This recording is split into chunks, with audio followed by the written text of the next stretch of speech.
இது மகிமை நேரம். மகிமை டிவி நேயர்களே, இந்த நாளிலே நாம் தியானிக்கும்படியாக எடுத்துக்கொண்ட தலைப்பு கீழ்ப்படிதலில் மகிழ்ச்சி. கர்த்தருக்குள் எப்படி மகிழ்ச்சியாக இருக்க வேண்டும் என்று நாம் தியானித்து கொண்டிருக்கிறோம். நேற்றைய தினத்திலே ரட்சிப்பை குறித்து, ஆண்டவர்களுடைய ரட்சிப்பில் நமக்கு மகிழ்ச்சி கிடைக்கும் என்று பார்த்தோம். இன்றைய தினத்திலே கீழ்ப்படிவதால் நமக்கு மகிழ்ச்சி கிடைக்கிறது. வேதம் சொல்லுகிறது, அவர் தமக்கு முன் வைத்திருக்கும் சந்தோஷத்தின் பொருட்டு அவமானத்தை எண்ணாமல் சிலுவையை சகித்து தேவனுடைய சிங்காசனத்தின் வலது பாரிசத்தில் வீற்றிருந்தார். இயேசு கிறிஸ்து நமக்கு எல்லாவற்றுக்கும் முன்மாதிரி. அவர் தம்முடைய அந்த சிலுவையை அதை அவமானமாக சின்னமாக எண்ணாமல் அவர் தன்னை தாழ்த்தி அடிபணிந்து கீழ்ப்படிந்து ஆண்டவராகிய தேவனுக்கு கீழ்ப்படிந்து இவர் என்ன செய்கிறாராம்? இப்போது சிங்காசனத்தின் வலது பாரிசத்தில் வீற்றிருக்கிறார் என்று பார்க்கிறோம். 1 கொரிந்தியர் 11:3 இவ்வாறு சொல்லப்பட்டிருக்கிறது, கிறிஸ்துவுக்கு தேவன் தலையாய் இருக்கிறார். கிறிஸ்துவுக்கு தேவன் தலையாய் இருக்கிறார் என்ற உடனே நம்மளுக்கு ஒரு சிந்தை வரும். ஒருவேளை அப்போ இயேசு கிறிஸ்துவுக்கு மேல பிதாவோ தேவனுக்கு அடுத்தபடியாக தான் இவரோ? அப்படி இல்லை, மூவரும் ஒன்றாயிருக்கிறார்கள் என்று வேதம் சொல்லுகிறது. இயேசு கிறிஸ்துவுக்கும் தேவனுக்கும் ஒரே ஸ்டேட்டஸ் தான். ஆனா இங்க என்ன ஆண்டவர் சொல்லுகிறார் என்றால், அந்த ஒரு பணிவு, தாழ்மை, கீழ்ப்படிதல். இதே போன்றுதான், இதே உண்மைதான் ஒரு குடும்பத்துல கணவன் மனைவி. இந்த கணவனுக்கு மனைவி கீழ்ப்படிந்திருக்க வேண்டும் என்று வேதம் சொன்ன உடனே அது மிகவும் அடிமைத்தனம் என்று நாம் நினைக்க கூடாது. இது என்ன நமக்கு கற்றுக் கொடுக்கிறது என்றால், நாம் கீழ்ப்படியும் போது, நாம் அடிபணியும் போது எல்லாவற்றுக்கும் மேலான கிருபைகளை ஆண்டவர் கொடுக்கிறார். இந்த குடும்பத்துல ஒரு வரிசையை வைத்திருக்கிறார் ஆண்டவர்.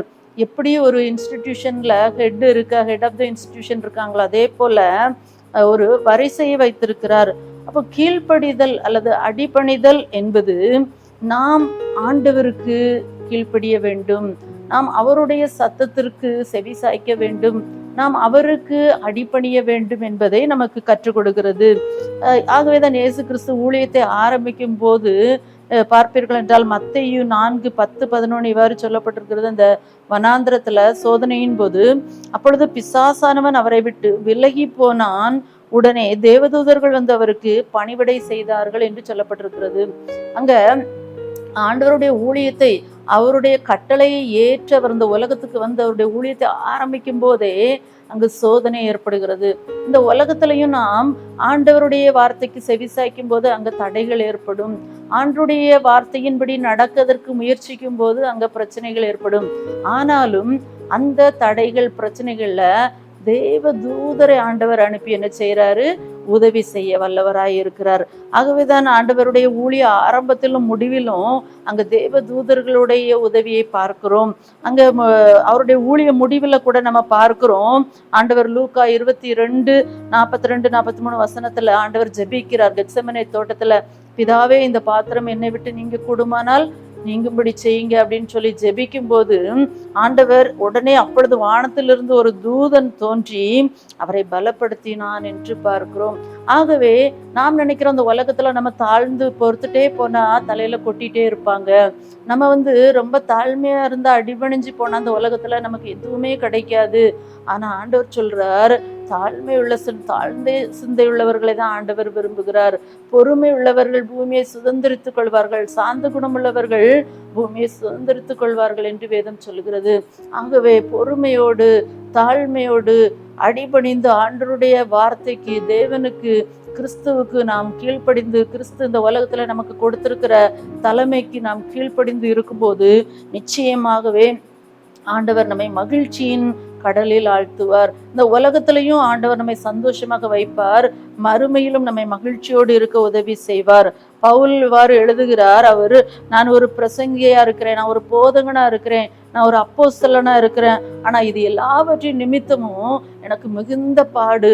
அவரு நல்ல படிச்ச ஒரு மனிதர், நான் கமாலியின் பாதத்தருகே படித்தேன்னு சொல்றாரு. நல்ல ஒரு வேதத்தை ஆழமாக தெரிந்திருந்தவர், நல்ல ஒரு குடும்ப, நல்ல ஒரு அந்தஸ்து எல்லாம் அவருக்கு இருந்தது. ஆனா அந்த நேரம் அவருக்கு மகிழ்ச்சி இல்லை. அவர் ஒவ்வொருத்தரையா காயப்படுத்தி அவர்களை ஆண்டவருடைய பிள்ளைகளை அவர் துன்பப்படுத்தி கொண்டு இருந்தார். அவருக்கு மகிழ்ச்சி இல்லை. என்னைக்கு ஆண்டவர் அவரை பார்த்து கூப்பிட்ட போது அவருடைய சத்தத்துக்கு செவி சாய்த்தாரோ, ஆண்டவரே இதோ நான் என்ன செய்யணுமோ நீங்க சொல்லுங்க, நான் செய்யறேன்னு சொல்லி அடிபணிந்த போது, அவருடைய வார்த்தைக்கு கீழ்ப்படிந்த போது ஆண்டவர் அவரை அப்போஸ்தலனாக, ஊழியனாக, போதகனாக மாற்றினார். அவரை இஸ்ரவேலில் ரட்சிப்பு உண்டாக அவரை பயன்படுத்தினார். புறஜாதிகளுக்கு ஒளியாக பயன்படுத்தினார்.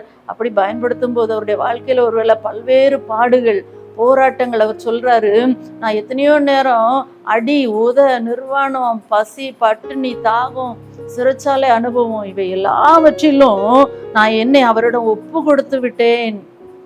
இவை எல்லாவற்றிலும் ஒருவேளை இந்த உலகத்தில் உள்ள பாடுகள், பிரச்சனைகள், ஆண்டவருக்கு நமக்கு அவருக்கு நாம் தாழ்மையாய் நடப்பது, அவரிடத்துல நாம் பணிந்து கொள்வது, அவரிடத்துல நம்மை ஒப்பு கொடுப்பது, அவரிடத்தில் கீழ்ப்படிதலாய் இருப்பது, அவருடைய வார்த்தைக்கு செவி சாய்ப்பதை விட்டு நம்மை விலக்கி விடக்கூடாது. இந்த பவுல் சொல்லுகிறார், நான் என்னை அவரிடம் ஒப்பு கொடுத்து விட்டேன், அவர் என்னை காத்து கொள்ள வல்லவர் என்ற நிச்சயம் எனக்கு உண்டு. பாருங்க, அவருடைய அந்த அசைக்க முடியாத நம்பிக்கை, கர்த்தருக்கு நான் என்னை ஒப்பு கொடுத்துட்டேன், அவர் கீழ்ப்படிஞ்சிருக்கிறேன், எல்லாமே அவர் தான், எனக்குள்ள அவர் தான் இருக்கிறாரு அப்படிங்கிறாரு. அந்த 2 தீமோத்தேயு 1:12 சொல்லுகிறாரு, அந்த நிச்சயம் எனக்கு இருக்கிறது, அந்த ஆண்டவர் என்னோடு கூட இருக்கிறார், நான் அவரிடத்துல நான் ஒப்பு கொடுத்துட்டேன் அப்படிங்கிற அந்த நிச்சயம் அவருக்குள் இருக்கிறது. கிறிஸ்துவுக்குள் மிகவும் பிரியமானவர்களே, இதை கேட்டுக்கொண்டிருக்கிறவர்களே, நாம் இந்த உலகத்துல எவ்வளவு பெரிய ஆளா இருக்கலாம். மரியாளை பாருங்க, இந்த உலகத்துல ஆண்டவரையே இந்த உலகத்துக்கு கொண்டு வந்த, அறிமுகப்படுத்தின ஒரு பெண். இன்றைக்கு உலகமே அவர்களை கடவுளாக வழிபட்டு கொண்டிருக்கிறதுனால அந்த அம்மா எவ்வளவு அருமையா சொன்னாங்க பாருங்க, இதோ நான் ஆண்டவருக்கு அடிமை, இதோ நான் ஆண்டவருக்கு அடிமை. நம்மை தாழ்த்தும் போது, நாம் இன்று ஊழியர்கள் அல்லது ஆண்டவருடைய பிள்ளைகள் என்று சொல்லி கொண்டிருக்கிற நாம் நம்மை அடிமையாக, ஆண்டவருக்கு அடிமையாக, நாம் லெட்டர்ல எழுதுறதோட அல்லது ஒரு வார்த்தையில எழுதுறதோட மட்டும் இல்ல, நாம் ஏதோ ஒரு இடத்துல நான் கிறிஸ்துவுக்கு அடிமை என்று சொல்வதோடு மட்டும் இல்ல, முழுவதுமாக நாம் அவருடைய அடியவராக வாழும்போது நிச்சயமாகவே ஆண்டவர் இந்த மகிழ்ச்சி என்னும் கடலில் நம்மை ஆழ்த்துவார். அவருக்கு கீழ்ப்படிவதனால் எல்லா நாமத்துக்கும் மேலான நாமத்தை பிதாவானவர் இயேசு கிறிஸ்துவுக்கு கொடுத்தது போல, நாம் அவருக்கு கீழ்ப்படியும் போது இந்த உலகம் தரக்கூடாத சமாதானத்தையும் சந்தோஷத்தையும் ஆண்டவர் நமக்கு தருவார். ஆகவே தான் ஆண்டவர் சொல்றார், நீங்கள் பாவங்களினின்று விடுதலையாக்கப்பட்டு தேவனுக்கு அடிமைகளானதினால் பரிசுத்தமாக்குதல் உங்களுக்கு கிடைக்கும் பலன், முடிவோ நித்திய ஜீவன்.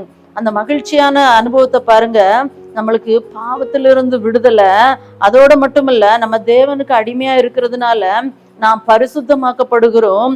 அதோட மட்டும் இல்ல, நம்முடைய முடிவு நித்திய அழியாத ஒரு ஆனந்த வாழ்வு, அழியாத ஒரு பேரின்ப வாழ்வை ஆண்டவர் நமக்கு தருகிறார். அறியாத ஒரு மகிழ்ச்சியை ஆண்டவர் நமக்கு கொடுக்கிறார். ஜெபிப்போமா? எங்களை நேசிக்கிற நல்ல தகப்பனே, உம்மை துதிக்கிறோம்ப்பா. ஆண்டவரே, எங்களுடைய எஜமானரே, நாங்கள் உமக்கு கீழ்ப்படிந்து இருக்க, ஆண்டவரே, வேலைக்காரிகளின் கண்கள் எங்களுடைய எஜமானையே நோக்கி இருப்பது போல எல்லாவற்றிற்கும் ஆண்டவரை நாங்கள் உண்மை நோக்கி பார்க்க, எங்களை முற்றிலுமாக தாழ்த்த, எங்களை வெறுமையாக்க நீங்க எங்களுக்கு கற்றுக் கொடுத்த கிருபைக்காக நன்றி சொல்லுகிறோம்ப்பா. ஆண்டவரே, அதன் மூலமாக நீங்க ஆண்டவரே எல்லா நாமத்துக்கும் மேலான நாமத்தை கொடுத்த இயேசு கிறிஸ்துவின் மூலமாக அவருடைய அடியவர்களாகும் பாக்கியத்தை கொடுத்திருக்கீங்கப்பா.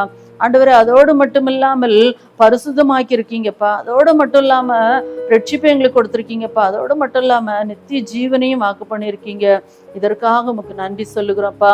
இதை கேட்டுக்கொண்டிருக்கிற ஒவ்வொரு பிள்ளைகளும் இந்த ஆனந்த பாக்கியத்தை அடையும் கிருபையை நீங்க ஒவ்வொருவருக்கும் தாங்க. மீட்பர் இயேசுவின் மூலம் கெஞ்சி கேட்கிறோம் நல்ல பிதாவே, ஆமேன்.